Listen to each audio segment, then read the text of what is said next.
we are going to know about the auditory pathway, the olivocochlear pathway, and the auditory cortex. Now, superior ganglia, we know all the afferent nerves starts from the end of hair cell and then into spiral ganglia. Spiral ganglia is a ganglia which is situated at the modulus of the cortex. Now, the auditory nerves are actually the bipolar cells. The cell bodies are situated at the spiral ganglia. This is the spiral ganglia. And in this diagram, another thing we can see, it is two types of hair cells are present. One is maximum number is the outer hair cell, whereas the less number of the inner hair cell.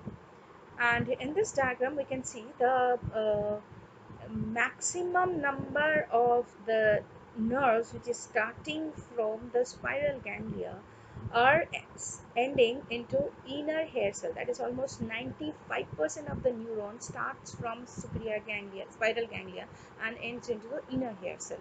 Whereas one ganglion cell feeds multiple outer hair cell. So one neuron feeding or ending at multiple outer hair cells. So mainly inner hair cell is responsible for sound detection. So what is the function of the outer hair cell?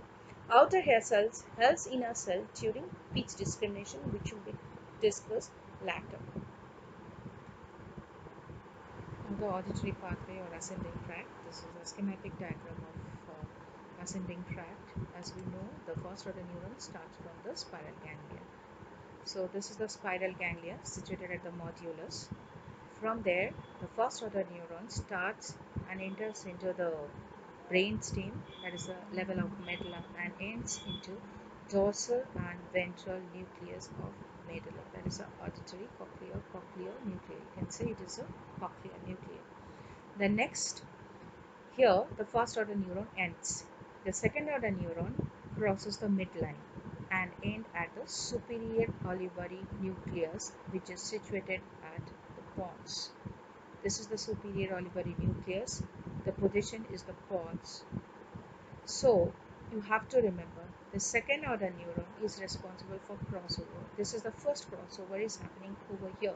From this side, one side, it is going to the opposite side and is going through the trapezoid body. Few fibers, second order neuron, they don't cross the midline at the level of the medulla. They cross the midline at the level of the pons. They bypass the superior olivary nucleus.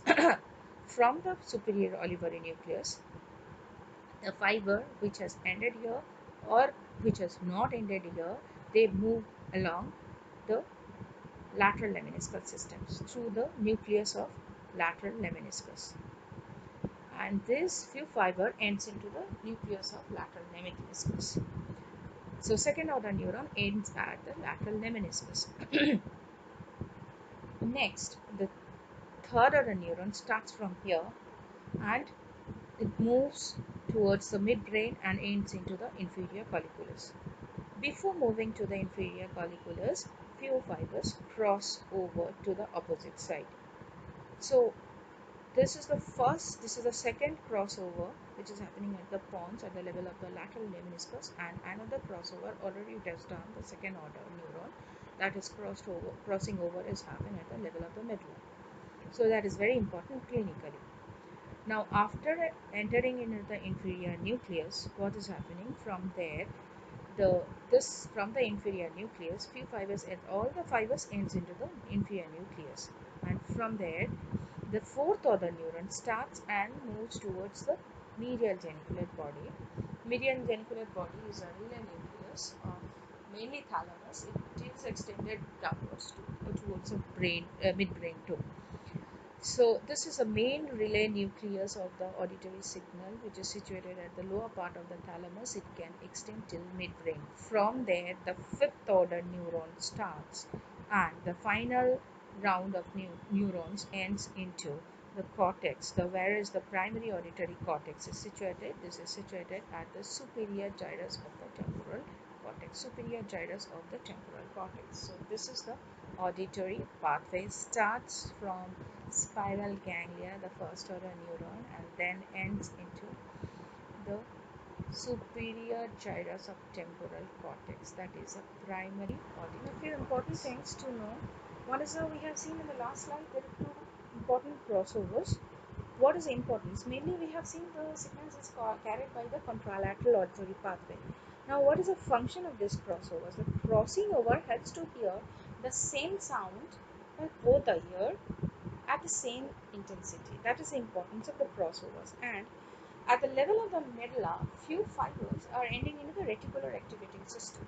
Reticular activating system helps the person uh, be alert or awake with a loud noise.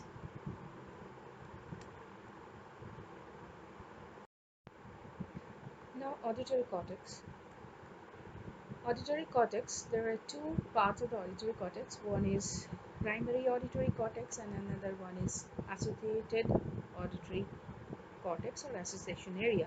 It is situated at the superior temporal gyrus, and the inner one, the blue one, is the primary auditory cortex, whereas the outer bigger one is associated area.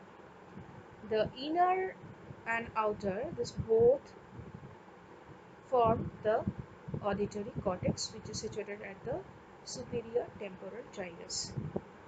Now, primary auditory area, the area number is Brodmann 41 and 42. 41 and 42 is primary auditory cortex.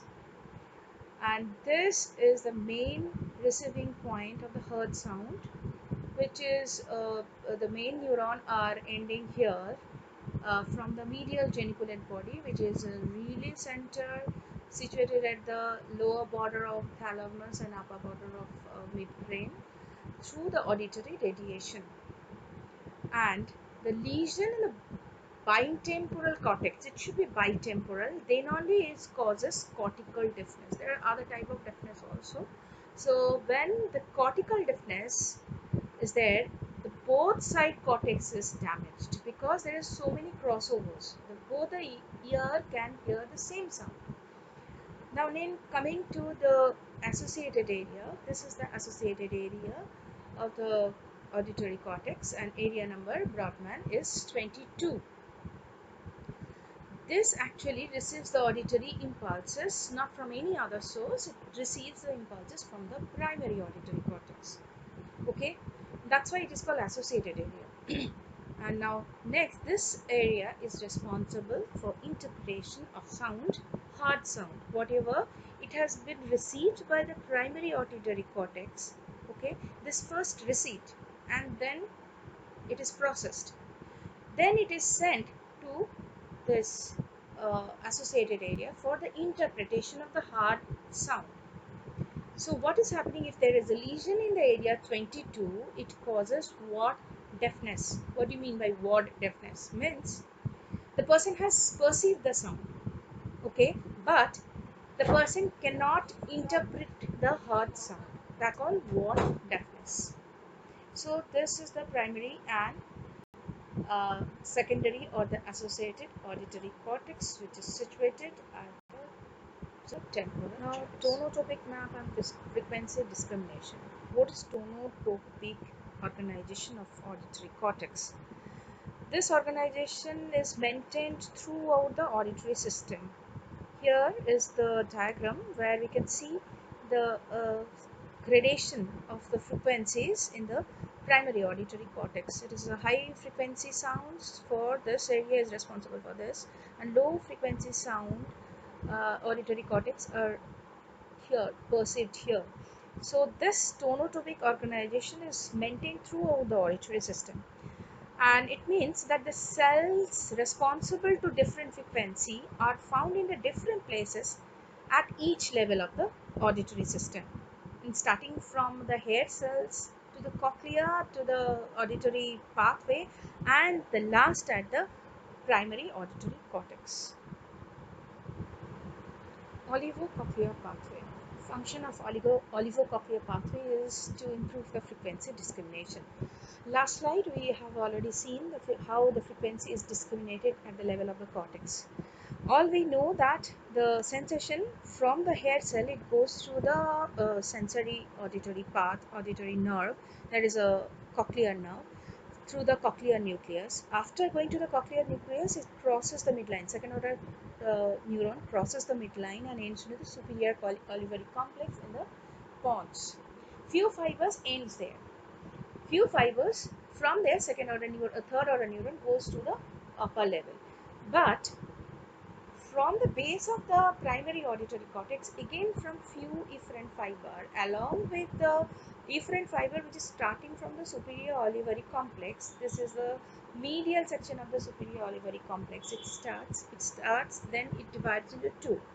Few fibers remain uncrossed.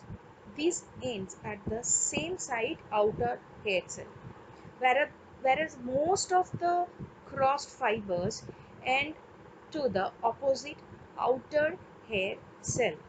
Now this outer hair cell, which has less function compared to inner hair cell in case of sound perception, in this case it helps the inner hair cell, that means outer hair cell helps inner hair cell for discrimination of pitch or frequency discrimination. Now deafness. There are two types of deafness. One is conductive deafness, another one is sensory neural deafness. The main reason of conductive deafness is impacted earwax. Other causes are otitis media, that is infection of middle ear, or impacted of foreign material. The reasons for sensory neural deafness are disease of the cochlea. Aminoglycosides is an antibiotic which causes obstruction of mechanosensitive ion channels, so the person can suffer from sensory neural deafness due to long exposure of this kind of drug. Or sensory neural deafness may happen due to lesion of anywhere in the auditory pathway.